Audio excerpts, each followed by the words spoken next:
Welcome to Scriptural Science, a presentation of Truth and Life Institute, Boston, Massachusetts, and Oba, Nigeria. The following is a subsection of the book, The Origin of Space, Time, the Universe, and the Earth, written and published by Ifeanyi Chukwujima, scriptural scientist and a servant of God. This subsection's ID is the Origin 8:1. What is the water of creation in the hollow of God's mighty hand? The water of creation in the hollow of God's hand, inside which, in Genesis 1 verse 2, smoldered the earth as a shapeless volcanic mess, tells a story that is older than everything God had recorded for human beings in Genesis chapter 1 about God's creation of time, space, the earth and its vegetations, the universe, our world, and finally, human beings and marriage. See the following diagram to have a good appreciation of the size of that water with respect to the immeasurable size of God's mighty hand, Isaiah 40 verse 12 NIV, let alone God and heaven. Yet, inside that comparably small amount of water in the hollow of his hand, God created our vast space and universe, with most of that water still surrounding our space and universe to this day. When God talks incomprehensible scales in the Bible, human science titillates us with microscopic scale that is our space and the universe it contains, Isaiah 40 verses 12 to 28. Figure 1. Our entire space and universe are inside the water in the hollow of God's mighty hand. The tiny water in the hand pictured here illustrates the small size of the waters of creation as compared to God's mighty hand, which is still holding the waters, Isaiah 40 verse 12. Yet that water of creation in the hollow of God's mighty hand, in which God created space, the earth, the universe, and everything inside them in the 6 days of creation, is immeasurable in human terms, but minute to God. This automatically validates all Bible truths that God is everything the Bible says that God is, and that all of mankind and their entire world put together do not even show up on the scale of existence. Isaiah 40 verses 15 to 18. Yet many of us, intoxicated with our little knowledge, act as if we can pick a fight with God. Here is Isaiah 40 verses 12 to 28 NIV. Who has measured the waters in the hollow of his hand, or with the breadth of his hand marked off the heavens? Who has held the dust of the earth in a basket, or weighed the mountains on the scales, and the hills in a balance? 13. Who can fathom the Spirit of the Lord, or instruct the Lord as his counselor? 14. Whom did the Lord consult to enlighten him, and who taught him the right way? Who is it that taught him knowledge, or showed him the path of understanding?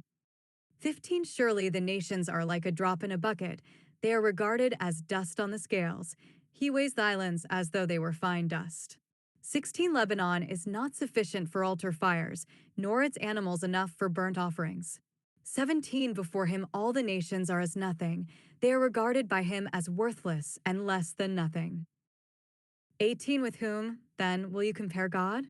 To what image will you liken him?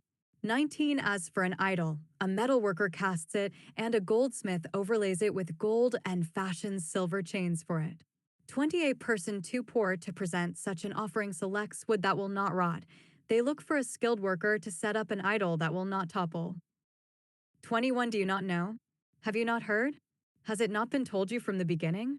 Have you not understood since the earth was founded?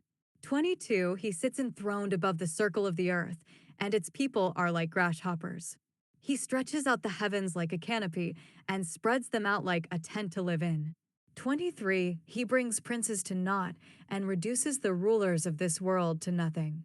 24. No sooner are they planted, no sooner are they sown, no sooner do they take root in the ground than he blows on them, and they wither, and a whirlwind sweeps them away like chaff. 25. To whom will you compare me? Or who is my equal, says the Holy One. 26. Lift up your eyes and look to the heavens. Who created all these? He who brings out the starry host one by one and calls forth each of them by name. Because of his great power and mighty strength, not one of them is missing. 27. Why do you complain, Jacob? Why do you say, Israel, my way is hidden from the Lord, my cause is disregarded by my God? 28. Do you not know? Have you not heard? The Lord is the everlasting God, the creator of the ends of the earth. He will not grow tired or weary, and his understanding no one can fathom. Isaiah 40 verses 12 to 28 NIV. The ends of the earth, Isaiah 40 verse 28 NIV, is not a reference to the ends of the planet Earth, but a reference to the ends of the water of creation in God's mighty hand, which constitutes the foundations of the planet Earth. From the beginning of day 1 to the beginning of day 2 in Genesis chapter 1, the formless volcanic earth inside the water of creation is one and the same with the water. Light dawned on both the water and the earth inside the water at the same instant and started the formless volcanic earth rotating inside that water at the very instant of light's first appearance over the water. In other words, time started on the formless volcanic earth in the water at the very moment time started on the water itself, because they were both the starting materials for what God had planned to create in the 6 days of creation. And God purposefully called both the earth, because the planet Earth, which God formed from the formless volcanic earth inside the water in Genesis 1 verse 2, was the focal point of God's creation of nature from the remains of the fallen angels that were inside the water of creation. See Revelation 12 verse 9 NV. The great dragon was hurled down, that ancient serpent called the devil, or Satan, who leads the whole world astray. He was hurled to the earth, and his angels with him. See, also, Ezekiel 28 verses 16 to 18 NIV. Through your widespread trade you were filled with violence, and you sinned. So I drove you in disgrace from the mount of God, and I expelled you, guardian cherub, from among the fiery stones. 17 Your heart became proud on account of your beauty, and you corrupted your wisdom because of your splendor. So I threw you to the earth. I made a spectacle of you before kings. Point 18 By your many sins and dishonest trade you have desecrated your sanctuaries. So I made a fire come out from you, and it consumed you, and I reduced you to ashes on the ground in the sight of all who were watching. See also Ezekiel 28 verses 7 to 8 NIV. I am going to bring foreigners against you, the most ruthless of nations. They will draw their swords against your beauty and wisdom and pierce your shining splendor. 8 They will bring you down to the pit, and you will die a violent death in the heart of the seas. It is the hurling of the burning Lucifer, Satan, into the water in God's mighty hand, which made the water, the earth, in both Revelation 12 verse 9 NV and Ezekiel 28 verse 17 NIV above.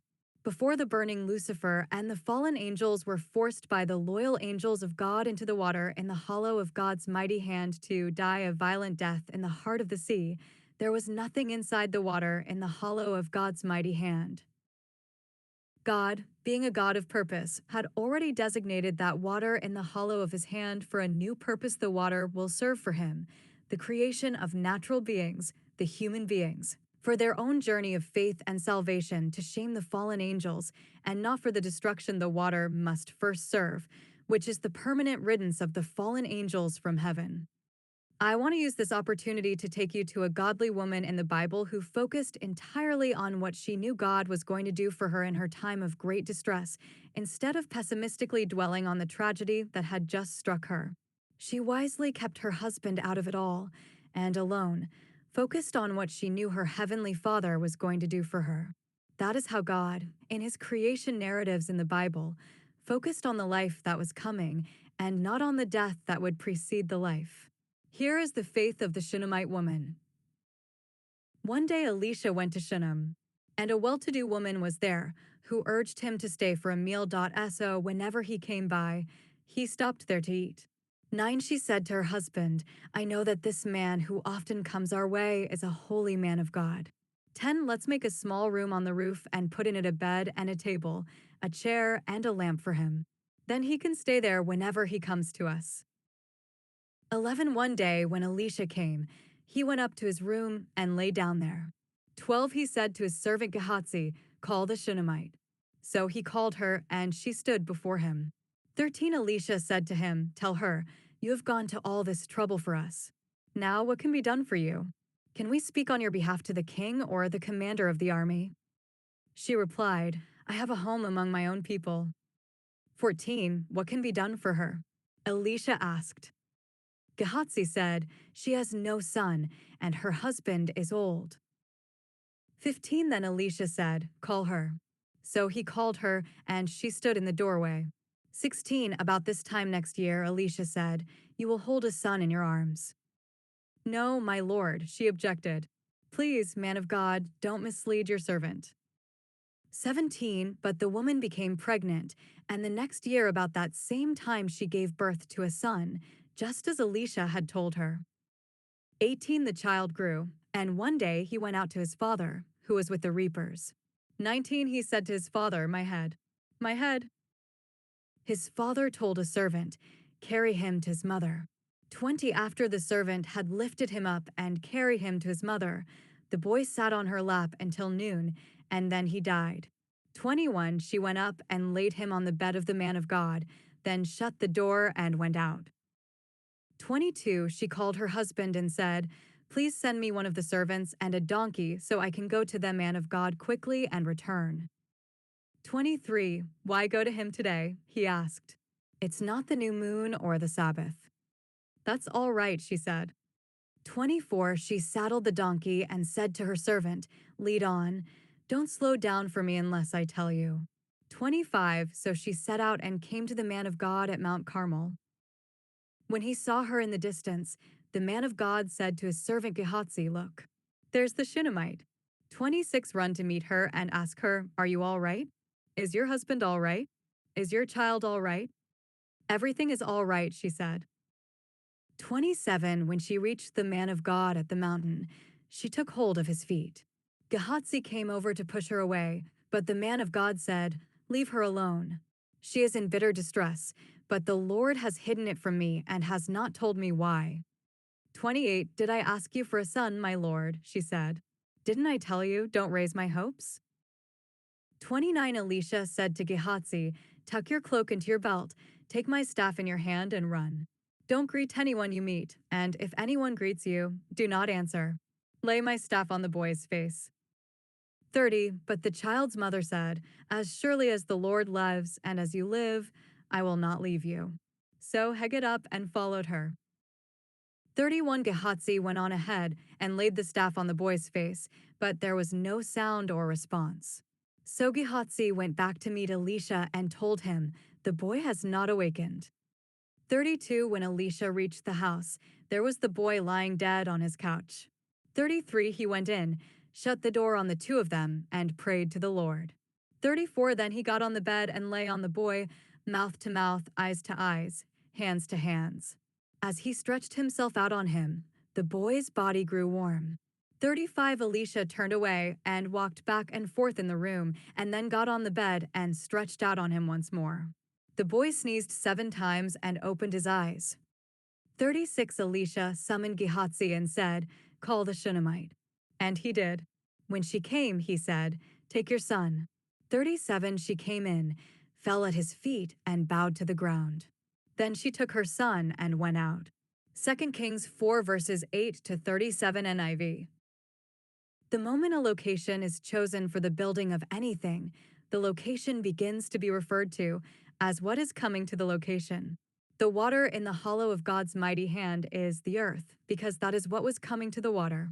Those who are scouting the universe looking for exoplanets that can substitute for the earth will be better served if they start studying the Bible and the infinitely advanced science the Bible carefully catalogs. The water in the hollow of God's mighty hand in Genesis 1 verse 2 tells of real events, which, if the world scientists and those that finance them had known, 1 Corinthians 2 verse 8 NIV, would have changed the course of human history on the earth. But because the story was withheld from them, they have for centuries now been running around with wild science fiction stories, insulting God with their big but empty talks. The water in the hollow of God's hand tells a story of powers that used to rule vast empires in a universe that is so majestic and glorious, and very different from ours, a universe out of which God, trying to curb these rulers' excesses and contain the damage they had done, carved out our space and started us, humans, in it on the journey of faith and salvation, which every intelligent creation of God has to go through to prove God holy and honor Him for His faithfulness to everything He had created. Leviticus 10 verse 3 NIV. But the world scientists missed all that because they took their attention away from the Bible and concluded that the Bible was a deception by religious people to continue to control the world. The water in the vast oceans of the world, which covers 2/3 of the face of the earth, was designed by God to give the world's smart people, the scientists, a sense of how much water God had pushed to the outer limits of space on day 2 of creation. As God created the space of our universe entirely inside the water in the hollow of his hand, so that he could create the universe and a world for human beings to live in as they, each, pursue their salvation with fear and trembling. Philippians 2 verse 12 NIV, Psalm 2 verses 10 to 12 NIV.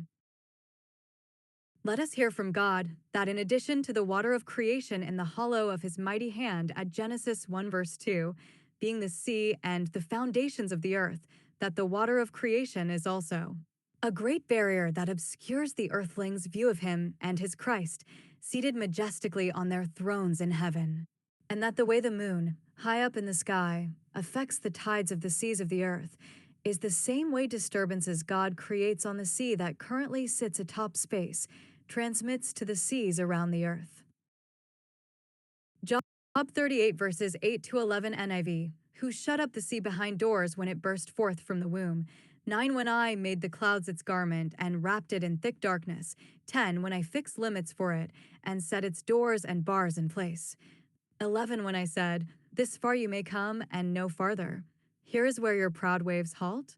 This is about the water of creation in the hollow of God's mighty hand, into which the burning Lucifer fell, to be quenched and stripped of his spirit to become Satan, and his remains, reconstituted by God into our earth, with God.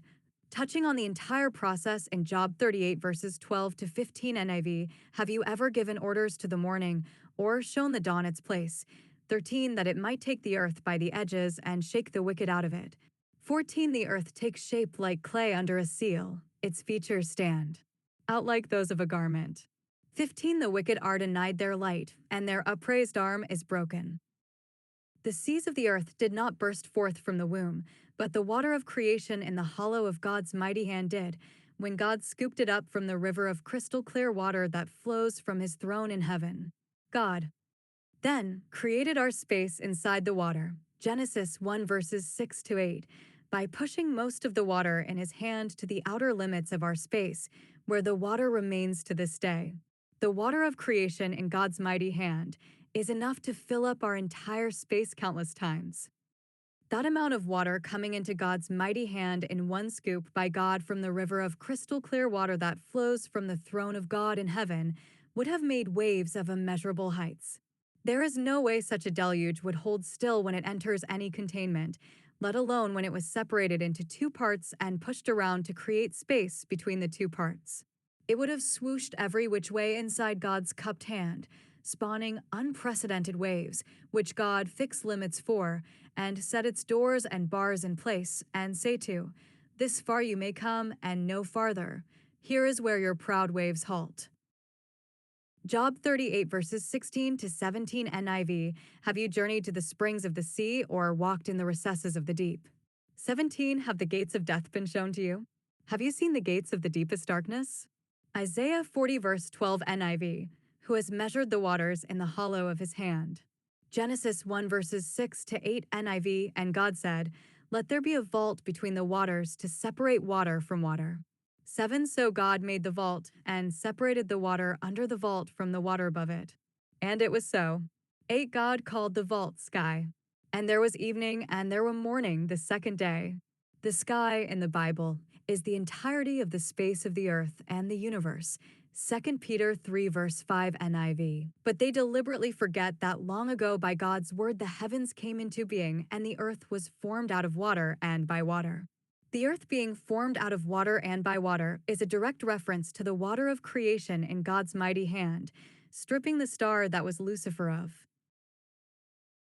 his luminance and radiant energies, Genesis 1 verse 2, and turning Lucifer's burned out remains into our earth in Genesis 1:9-10, Revelation 12 verses 10 to 12 RSC, And I heard a loud voice in heaven, saying, Now the salvation and the power and the kingdom of our God and the authority of his Christ have come.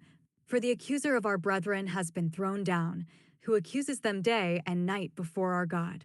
11 And they have conquered him by the blood of the Lamb and by the word of their testimony, for they loved not their lives even unto death. 12 Rejoice then, O heaven, and you that dwell therein. But woe to you, O earth and sea, for the devil has come down to you in great wrath, because he knows that his time is short. We have traditionally mistaken this passage to be referring to the human beings on the earth, who resisted the devil and triumphed over death, when the passage is actually speaking about the 2/3 of the angels in heaven, who valiantly fought Lucifer and the disloyal angels who followed him into sin and successfully drove them into the water in God's mighty hand, where they all met their deaths. Revelation 12:7-9. Revelation 21 verse 1 RSC. Then I saw a new heaven and a new earth, for the first heaven and the first earth had passed away, and the sea was no more. The water in the hollow of God's mighty hand is an indomitable barrier that covers the earthlings' view of God and his Christ majestically seated on their thrones in heaven, and will be emptied out when Jesus Christ defeats death as the last enemy of God. This will allow the people who made it to the new earth a clear view of God and his Christ on their majestic thrones in heaven.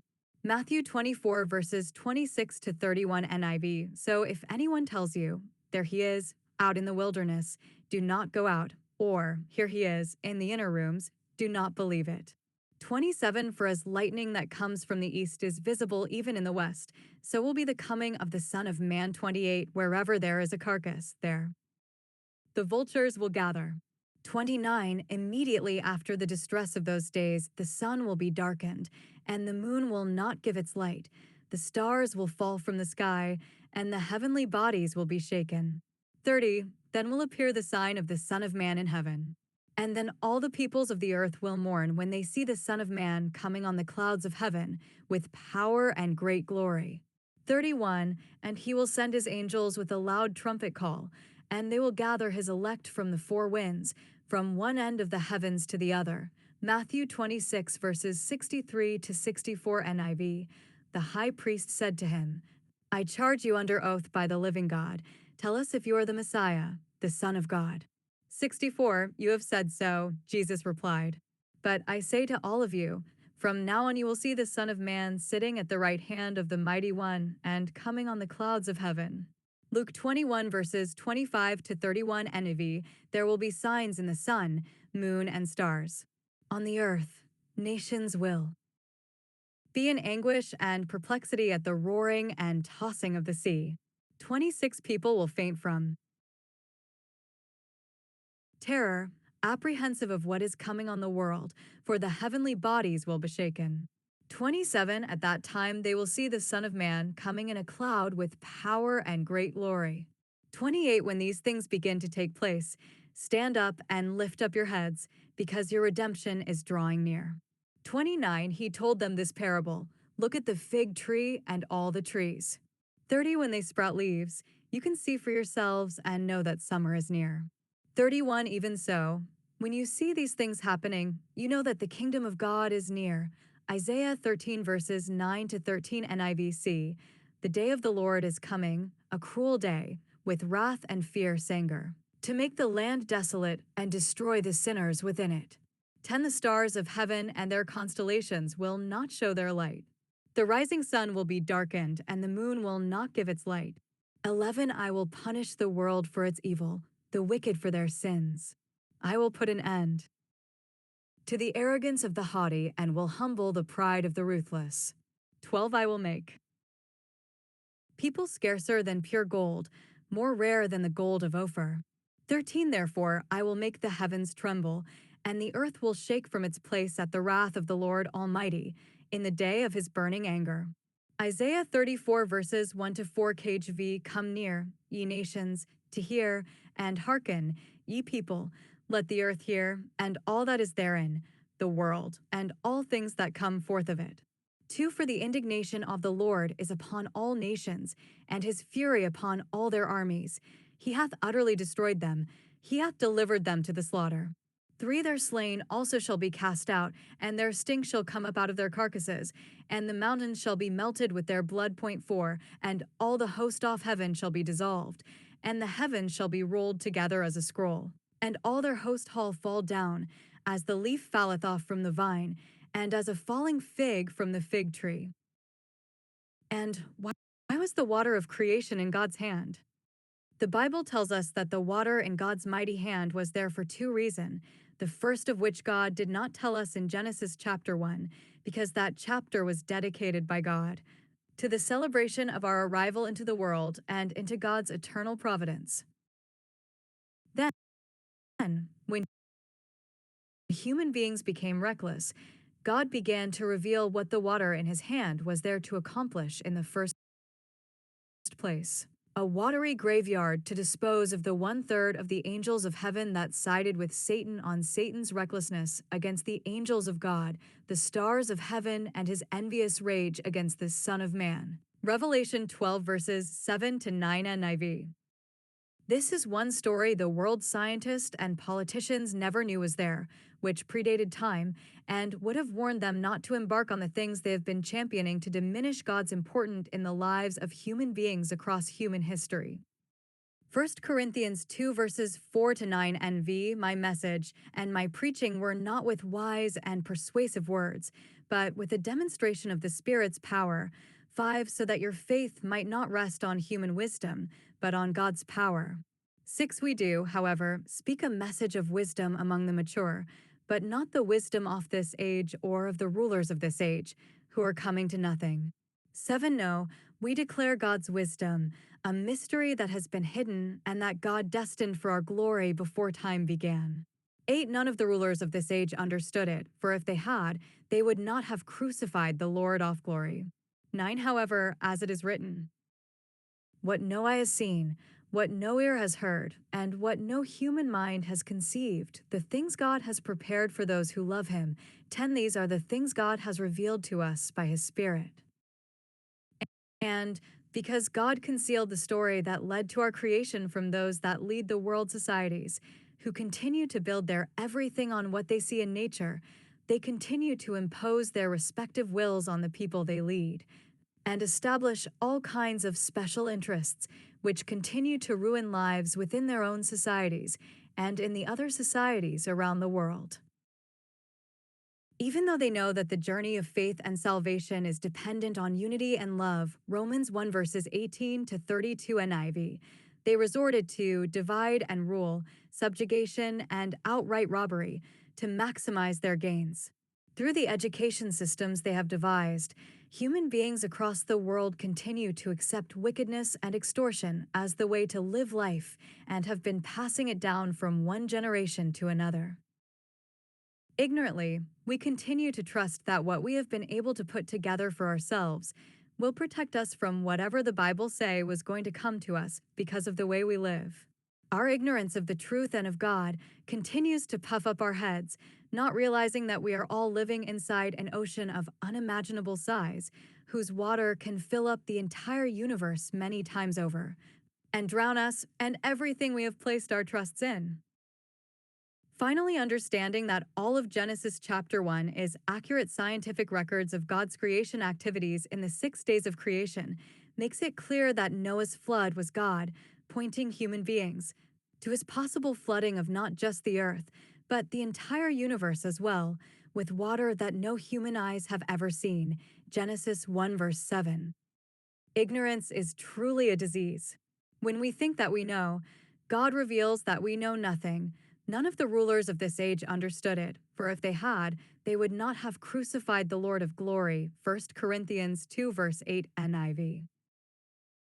The world scientists, in their presumptions, have been searching the universe for signs of water and planets, dead stars, when the entire universe is covered over by a measurable ocean of water. It is not that God did not disclose this to human beings in his account of what he did to create space and the universe. Only that we chose to ignore him and instead believe that the Bible does not know what it is talking about because it was given to us at a time when we had. not yet acquired the knowledge and the technologies to discover how vast our universe is, and how large the stars are, and how far away the stars are from us and from one another. Anything anyone spends time learning is knowledge. What we accomplish with the knowledge you accumulate determines the usefulness of that knowledge to us. That millions of human beings have zeroed in on understanding space and the universe, the deep sea and the deep space, matter, energies, and the electromagnetic spectrum, and so many advanced subject matters, does not make all the knowledge we acquired from doing those things profitable knowledge. God had demonstrated this to us in more ways than one. Yet, we have not learned anything from all He has shown us. We now have advanced knowledge of weapons of war and mass destruction, spying on one another while smiling at one another, congregating at the United Nations to formulate peace while at the same time meeting in factions to destabilize other economies and undermine their social and economic efforts. We insist on each society of the world allowing political opposition groups to form and mature in their communities or face punishment from us. We continue to promote these things, even with full knowledge that God had commanded all human beings everywhere in the world to live in peace through the bond of love and mutual cooperation. We insist that respect and peace only come from the barrel of the gun and political intimidation. God says that we are nearing the end that was, long ago, prophesied in the Bible. And He is, now, bringing the knowledge of science to everything He told us in the Bible. He is making everything very clear in the same language we know very well and have been using to spread lies to the people. God is now speaking scientifically so that no one will say that they do not understand what He is saying. The Bible is speaking up once again, this time louder than ever. Fire is coming, and it ignited from on high. Read it in the following passages. Isaiah 24 verses 5 to 6 NV. The earth is defiled by its people. They have disobeyed the laws, violated the statutes, and broken the everlasting covenant. 6 Therefore a curse consumes the earth. Its people must bear their guilt. Therefore earth's inhabitants are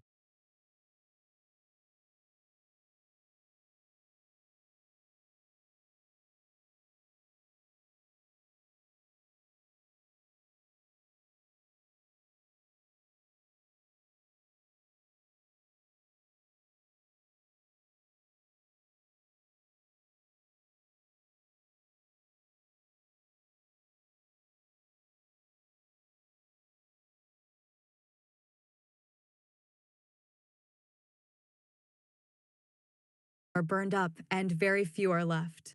Isaiah 24 verses 19 to 20 NV. The floodgates of the heavens are opened, the foundations of the earth shake. 19 The earth is broken up, the earth is split asunder, the earth is violently shaken.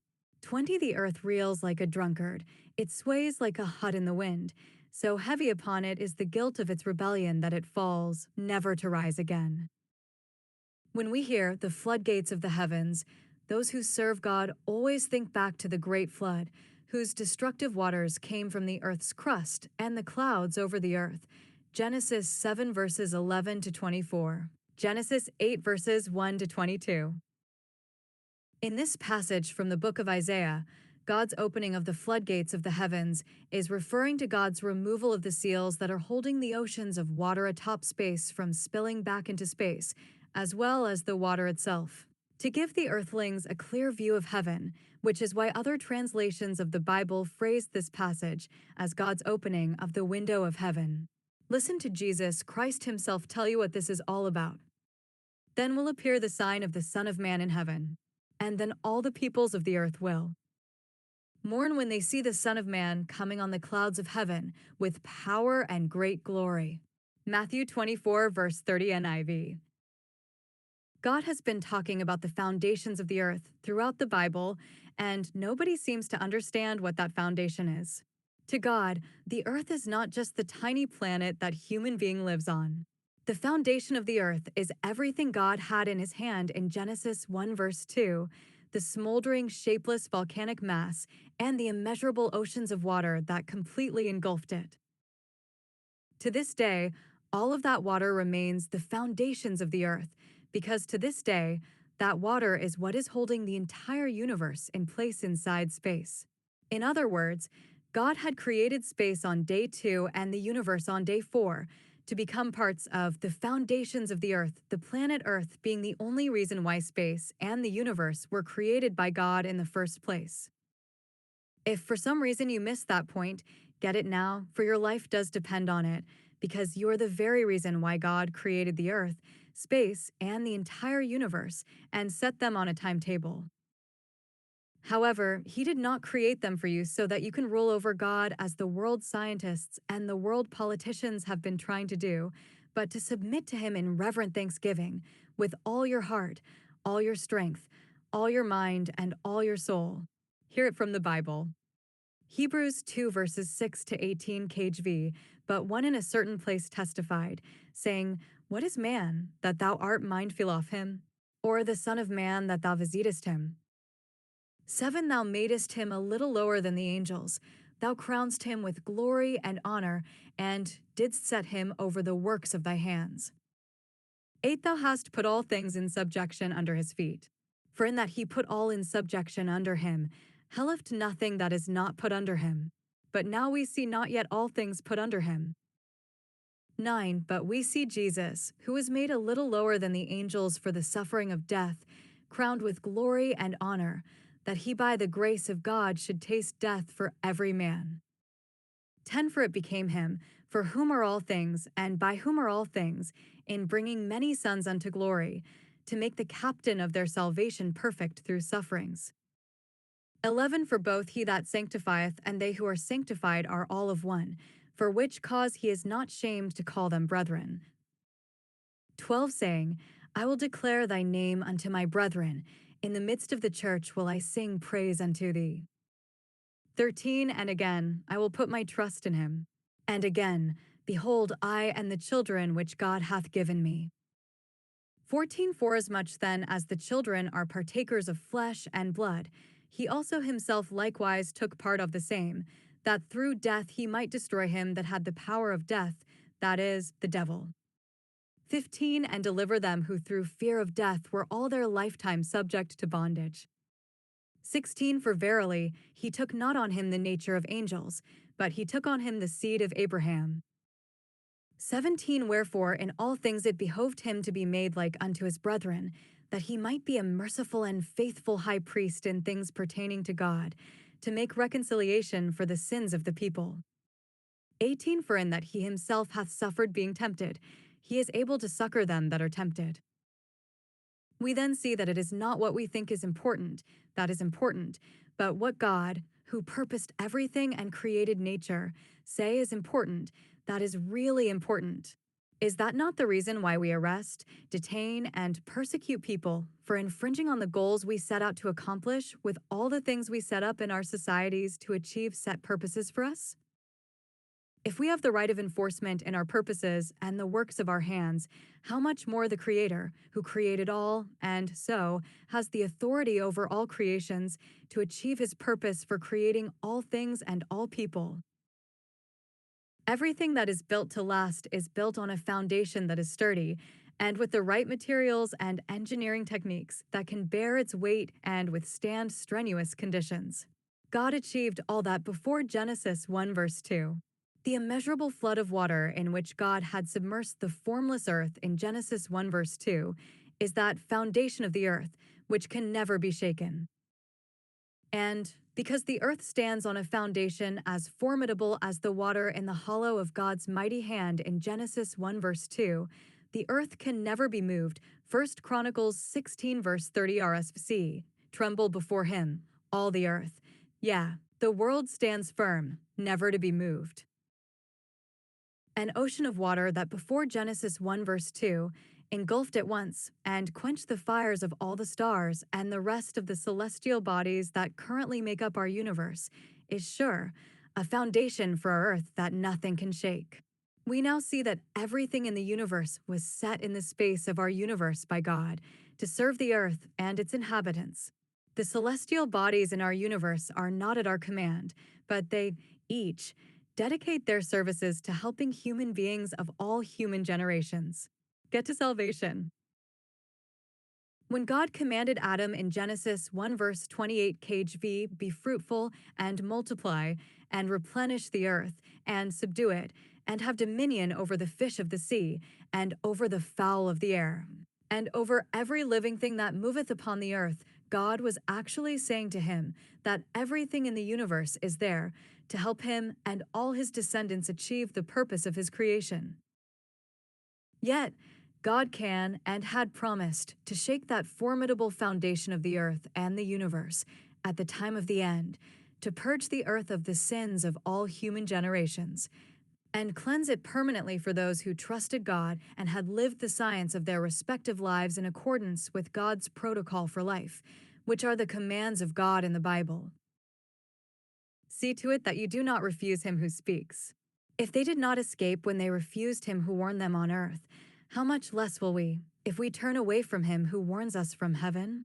26 At that time his voice shook the earth, but now he has promised, once more I will shake not only the earth, but also the heavens. 27 The words, once more, indicate the removing of what can be shaken, that is, created things, so that what cannot be shaken may remain. 28 Therefore, since we are receiving a kingdom that cannot be shaken, let us be thankful and so worship God acceptably with reverence and awe. 29 For our God is a consuming fire. Hebrews 12 verses 25 to 28 NIV. In shaking the foundations of the earth and the universe, that is the immeasurable water in the hollow of his mighty hand, and opening the floodgates of the heavens, Isaiah 24 verses 18 to 23 NIV, God will purge the universe of its celestial bodies, all of whose voided spirits are currently held in chains of darkness, awaiting judgment on the last day. 2 Peter 2 verse 4. For if God did not spare angels when they sinned, but sent them to hell, putting them in chains of darkness to be held for judgment, 2 Peter 2 verse 4 NIV. The way the water in the hollow of God's mighty hand in Revelation 12:3-4, 7-9, extinguished the fires of all the disloyal stars of heaven right before Genesis 1 verse 2, is the same way that water will put all the stars in the universe to sleep once more. However, this time around, they will sleep forever as has been decreed by God. Here is Revelation 12:3-4, 7-9 to refresh your memory. Then another sign appeared in heaven, an enormous red dragon with 7 heads and 10 horns and 7 crowns on its heads. For its tail swept a third of the stars out of the sky and flung them to the earth. Revelation 12 verses 3-4, Then war broke out in heaven. Michael and his angels fought against the dragon, and the dragon and his angels fought back. 8 But he was not strong enough, and they lost their place in heaven.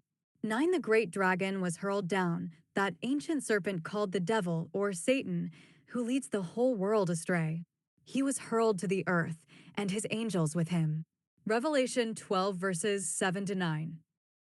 The disloyal stars of heaven being flung to the earth in Revelation 12 verse 4 above, and Satan and his angels being hurled to the earth in Revelation 12 verse 9 above, means that Satan and his angels were hurled into the water of creation in the hollow of God's mighty hand, where Lucifer's burned out remains was now smoldering in Genesis 1 verse 2, waiting for God to reconstitute it and make it into the earth and our habitable world. In other words, at the time of Satan's and the disloyal angels' banishment to the earth, in Revelation 12:3-4, 7-9 NIV, the earth was just the water of creation in the hollow of God's mighty hand. That God calls the crystal clear water in the hollow of his hand, the earth, certifies what the Bible tells us about God, that God calls things that are not as though they were, and that God's pronouncement of anything instantaneously accomplishes that thing. Romans 4 verse 17 KJV, as it is written, I have made thee a father of many nations, before him whom he believed, even God, who quickeneth the dead, and calleth those things which be not asked how they were. Isaiah 50 verse 2 NIV, When I came, why was there no one? When I called, why was there no one to answer? Was my arm too short to deliver you? Do I lack the strength to rescue you? By a mere rebuke I dry up the sea, I turn rivers into a desert. their fish rot for lack of water and die of thirst. Matthew 8, verse 8 NIV. The centurion replied, Lord, I do not deserve to have you come under my roof. But just say the word, and my servant will be healed. Isaiah 48, verse 13 NIV. My own hand laid the foundations of the earth, and my right hand spread out the heavens. When I summon them, they all stand up together. At God's expulsion from heaven and banishment from life of Lucifer and his band of disloyal angels of heaven in Revelation 12:3-4, 7-9, God called the crystal clear water in the hollow of his hand, the earth, which at that point in time was neither the earth of Genesis 1 verse 2 that was formless and submerged under a measurable flood of water, nor the earth of Genesis 1 verses 9 to 10 that was fully formed to what we see and live on today. God called the water in the hollow of his hand, the earth, because he had already decided in his mind that the water will become the foundation of the earth, which will house his next precious creations, human beings, who he intended to use to teach the fallen angels that humility is a simple choice that even weaklings like human beings can make. 1 Corinthians 6 verse 3 NIV, Revelation 3 verse 21 NIV. When God talks in the Bible about Satan being taken to the pit or the bottomless abyss, God is talking about Satan being locked up inside the eternal death realms of the space of our universe, which is engulfed by the water of creation in the hollow of God's mighty hand, over which God had installed a demarcation to separate the living from the dead. Job 26 verse 10 NV, Proverbs 8 verse 27 NIV. That demarcation that separates the living from the dead is what makes the entire universe the pit. But on day 2 of creation, before the human beings were created and placed on the earth by God on day 6, God partitioned that pit into light realms and darkness realms, and banished the devil and his minions to the darkness realms, away from the light realms, where he put his church on the earth and his human children. Revelation 12 verse 16 NIV. But the earth came to the help of the woman, and the earth opened its mouth and swallowed the river, which the dragon had poured from his mouth. God partitioned our space into 8 realms that are completely insulated from one another, to keep the devil and his minions far away from human beings, unless humans personally seek them out and invite them into their lives. See the diagram of space's diamond microstructure below, and its amazing architecture and construction. The space of our universe is a pit of sort, a pit that was sunk into an immeasurable flood of water, which God had designed to drown and retain the remains, as well as the voided spirits of all the disloyal stars of heaven who sided with Satan, and so lost their respective places in heaven and were forced into the water in the hollow of God's mighty hand, which constituted violent death in the heart of the sea. Ezekiel 28 verse 8 NIV, to fiery stars, like the ones we see in our universe. To Satan and the fallen angels, the space of our universe is a bottomless pit. But to human beings on whose behalf God designed and created everything in our universe, the space of our universe and its diamond architecture is a gift of paradise. Figure 2. Every microstructure of space is a microcosmos of the universe. The microstructures of space stretch the entire breadth of the space of the universe and the earth. And each microstructure has 4 eternally dead realms with Satan and his minions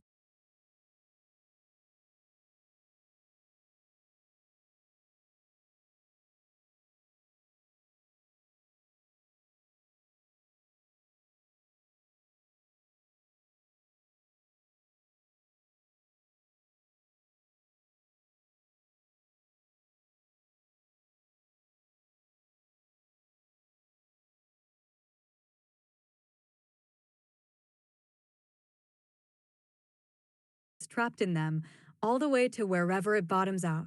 Satan and the fallen angels are in every microstructure of space at the same time, prompting Satan's response to God of Job 1 verse 7 NIV, from roaming throughout the earth, going back and forth on it. In space, Satan and the fallen angels are not here one moment, and they're the next. They're everywhere in the entirety of space at any given time.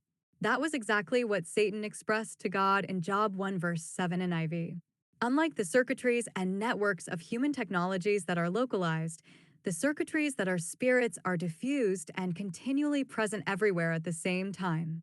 Satan and the fallen angels are in the custody of the angels of God, Jude 1 verse 6 NIV, and 2 Peter 2:4 NIV, and so are everywhere the angels are, Job 1 verse 6, even though they remain under restraint.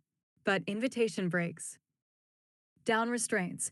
The moment any human being disinvites God by objecting to God's commands, the devil and the fallen angels answer their invitation. No astronomer thinks that everything I have described in the book and in my many other books is the situation human beings of all generations have been living in. That we have been living in a capsule inside an immeasurable flood of water, which, if we knew, would have been conjuring up in our heads, mind distorting nightmares at our every misbehavior. God gave us the know how to build submarines and underwater capsules. We call that gift, human ingenuity, when it was given to us to help us understand the truth of God in the Bible and our true existence, and so behave ourselves.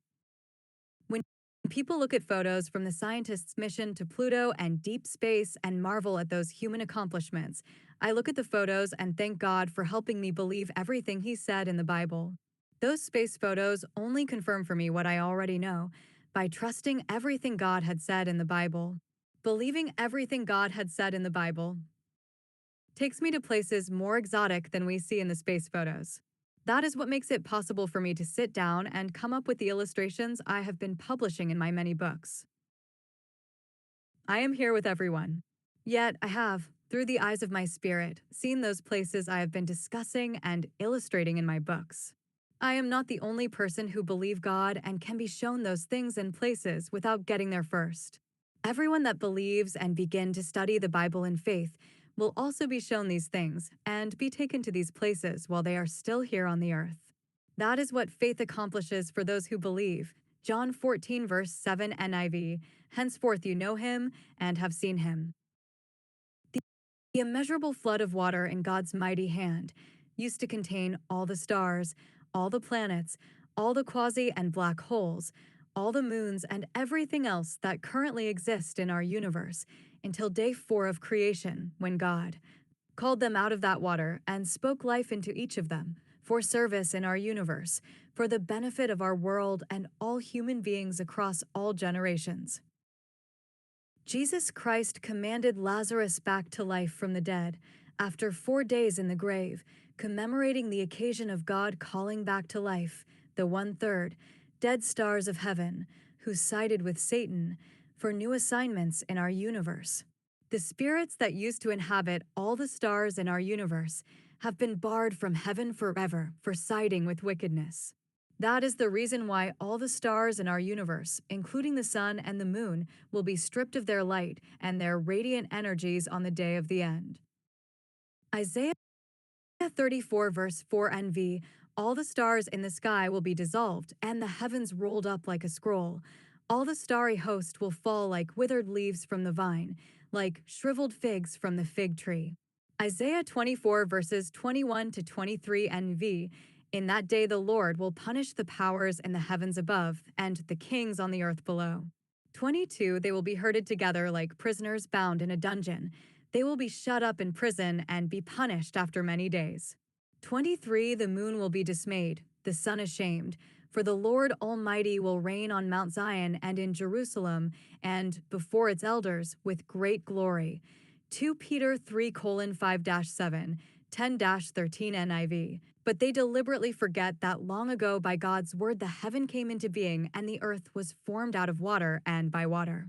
6, by these waters also the world of that time was deluged and destroyed.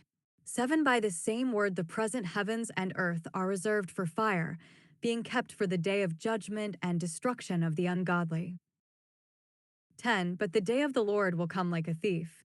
The heavens will disappear with a roar, the element will be destroyed by fire, and the earth and everything done in it will be laid bare.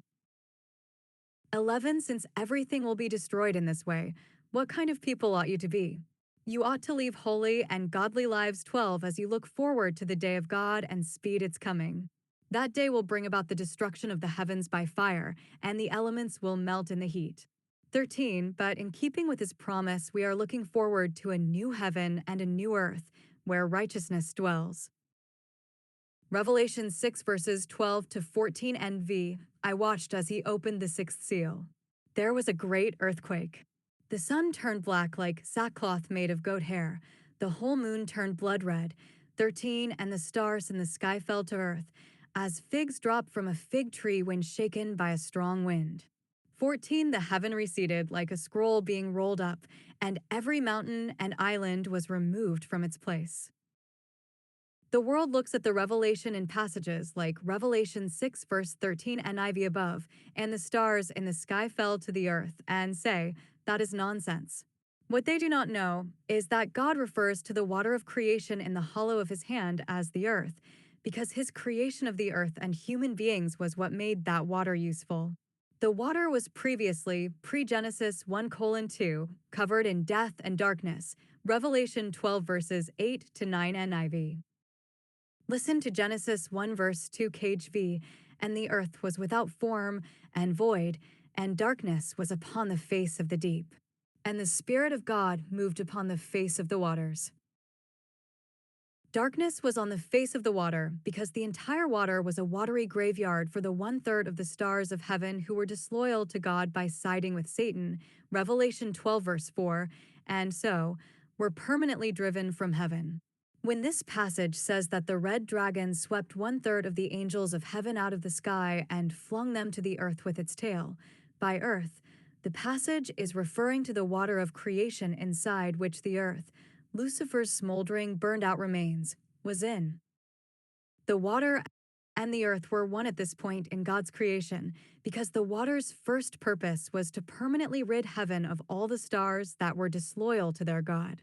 That was the reason why the water was covered in pitch blackness, Genesis 1 verse 2, because the water was a graveyard. The dead have no more use for light, which is life. This is the reason why God promptly marked out what the Bible calls a horizon on the face of the water, Proverbs 8 verse 27 NIV, which is actually a demarcation to separate the living from the dead. 2 Corinthians 6 verses 14 to 18 NIV, which Job 26 verse 10 NV says is a boundary between light and darkness. Creating the earth out of Lucifer's burned-out remains was a recycling effort by God, who tells us that everything works together for the good of those who love God and place all their trust in God. The disloyal angels lost their places in heaven and were permanently banished to death and darkness. But because God had already decided to turn Lucifer's smoldering remains in the water into a platform for a new journey of faith and salvation for natural beings, he called his light to shine on the water and the earth that was buried deep inside it. That is the reason why light's appearance over the water automatically became light's appearance over the earth that was inside the water, which instantly started to rotate inside the water to start time. And there was evening and there was morning one day, Genesis 1 verse 5 NIV. But the mix-up in translation by those who translated the Bible was not from God, but from those illustrious people who translated the Bible from ancient texts and languages, some of which no one any longer spoke. They did stellar work. Nobody can give what they have not received.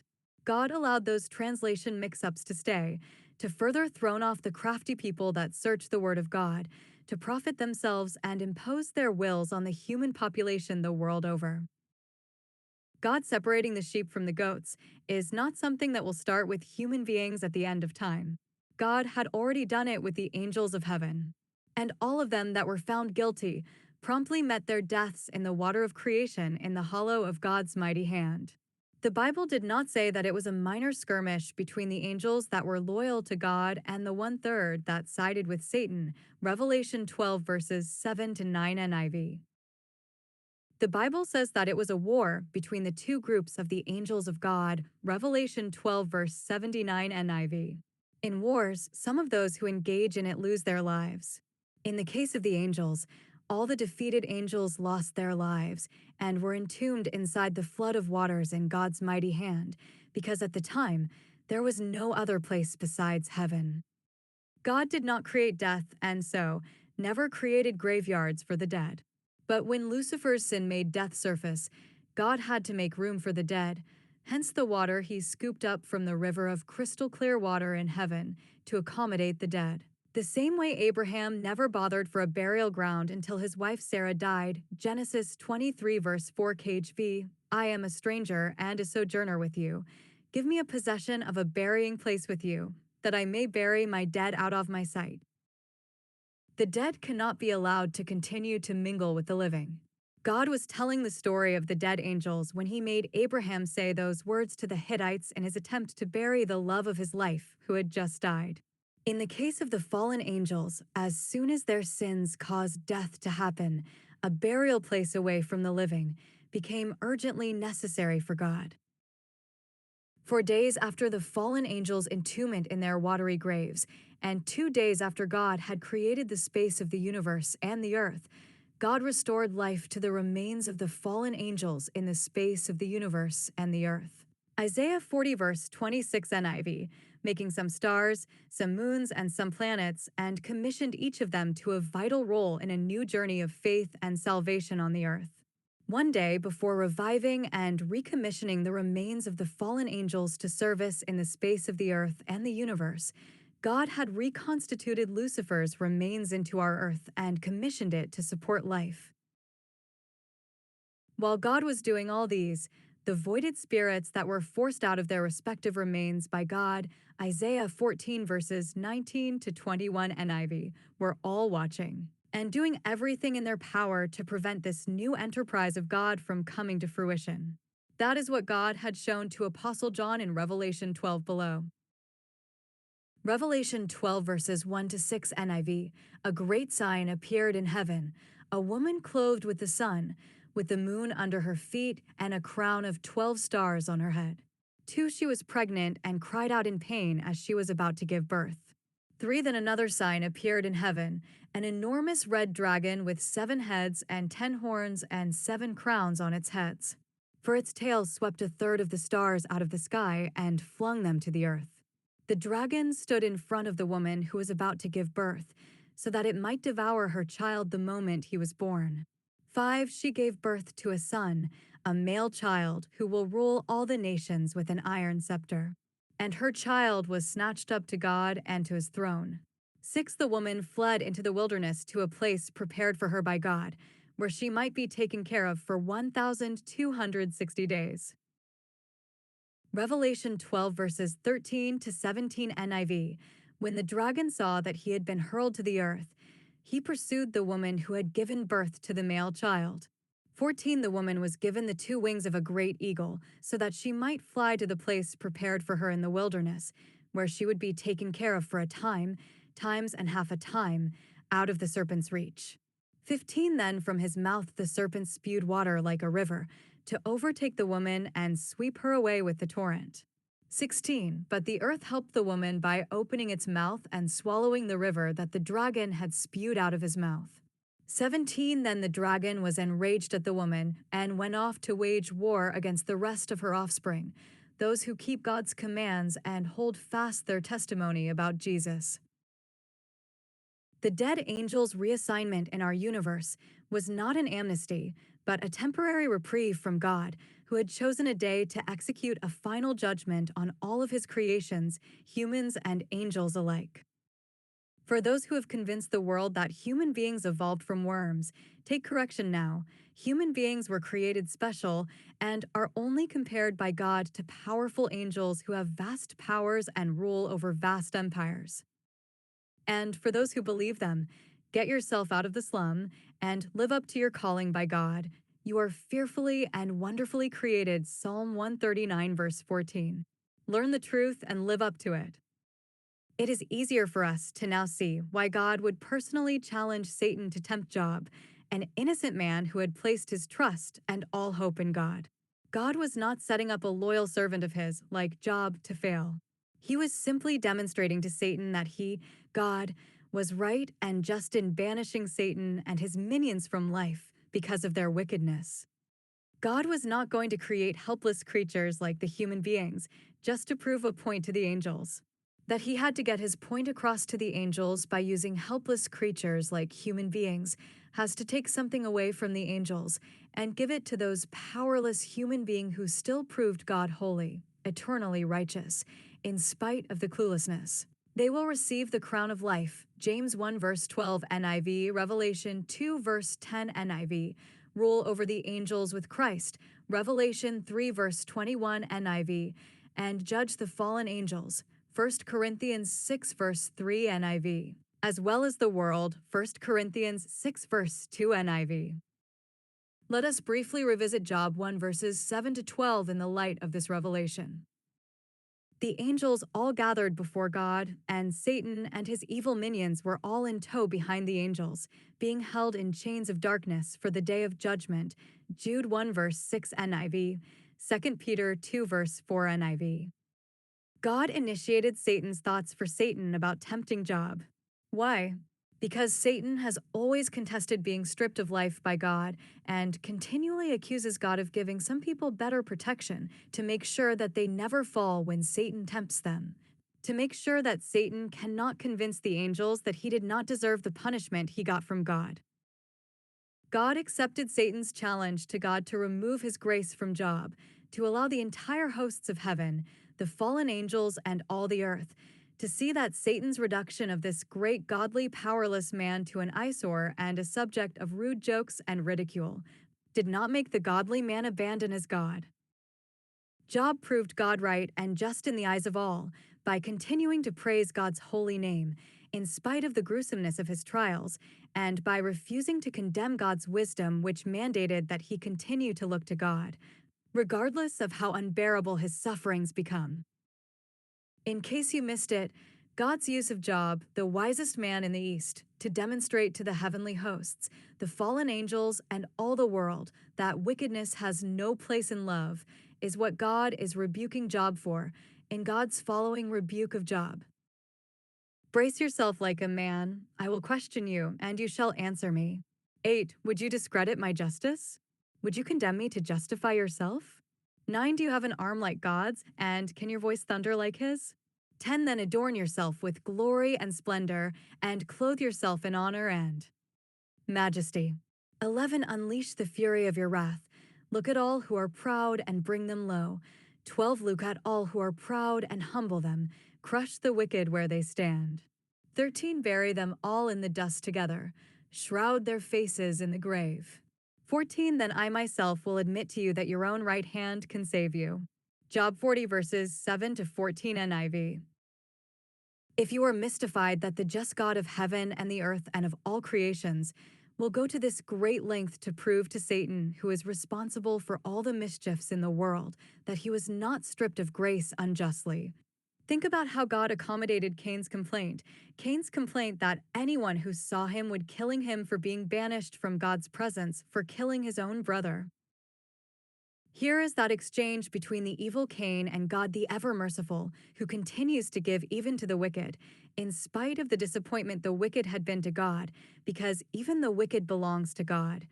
Hence Christ's command to evangelize the peoples of all nations, so that we can help turn the wicked from their errors and save them and minimize the damages their wickedness will cause in other people's lives. Now Cain said to his brother Abel, "Let's go out to the field." While they were in the field, Cain attacked his brother Abel and killed him. 9. Then the Lord said to Cain, "Where is your brother Abel?" "I don't know," he replied. "Am I my brother's keeper?" 10. The Lord said, "What have you done?" "Listen, your brother's blood cries out to me from the ground." 11. Now you are under a curse and driven from the ground, which opened its mouth to receive your brother's blood from your hand. 12. When you work the ground, it will no longer yield its crops for you. You will be a restless wanderer on the earth. 13. Cain said to the Lord, "My punishment is more than I can bear." 14. Today you are driving me from the land, and I will be hidden from your presence. I will be a restless wanderer on the earth, and whoever finds me will kill me. 15. But the Lord said to him, "Not so. Anyone who kills Cain will suffer vengeance 7 times over." Then the Lord put a mark on Cain, so that no one who found him would kill him.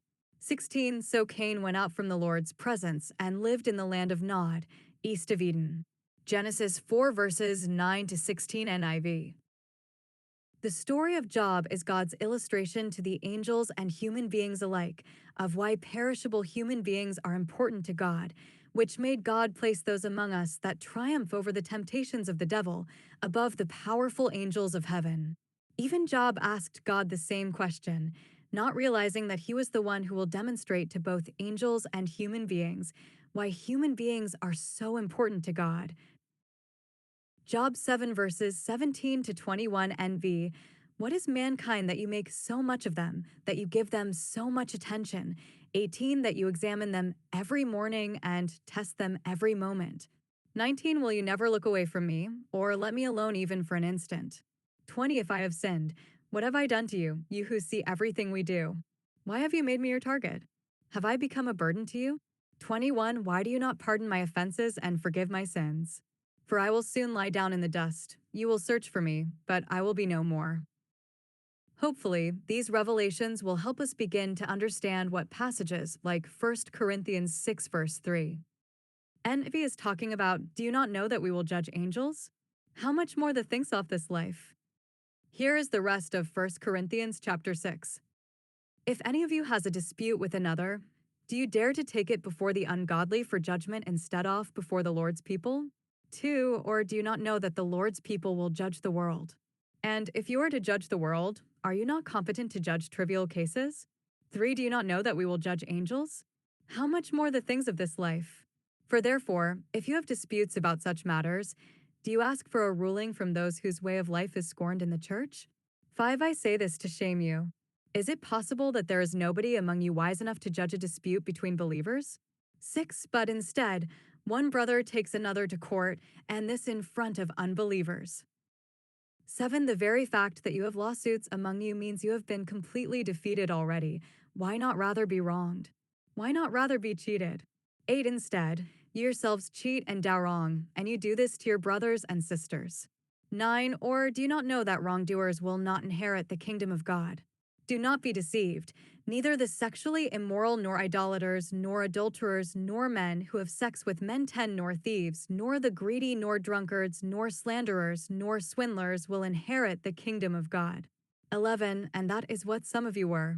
But you were washed, you were sanctified, you were justified in the name of the Lord Jesus Christ and by the Spirit of our God. 12. I have the right to do anything, you say, but not everything is beneficial.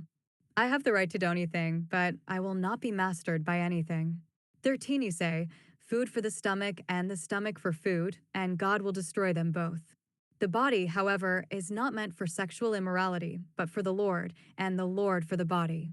14, by his power God raised the Lord from the dead, and he will raise us also. 15, do you not know that your bodies are members of Christ himself? Shall I then take the members of Christ and unite them with a prostitute? Never. 16, do you not know that he who unites himself with a prostitute is one with her in body? For it is said, the two will become one flesh. 17, but whoever is united with the Lord is one with him in spirit. 18, flee from sexual immorality. All other sins a person commits are outside the body, but whoever sins sexually sins against their own body. 19, do you not know that your bodies are temples of the Holy Spirit, who is in you, whom you have received from God? You are not your own. 20, you were bought at a price. Therefore honor God with your bodies. 1 Corinthians 6 verses 1 to 20 NIV.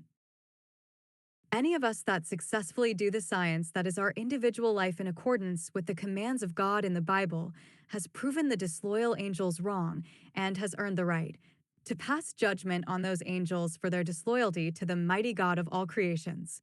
Jesus Christ confirmed this in the revelation he gave to Apostle John in the book of Revelation.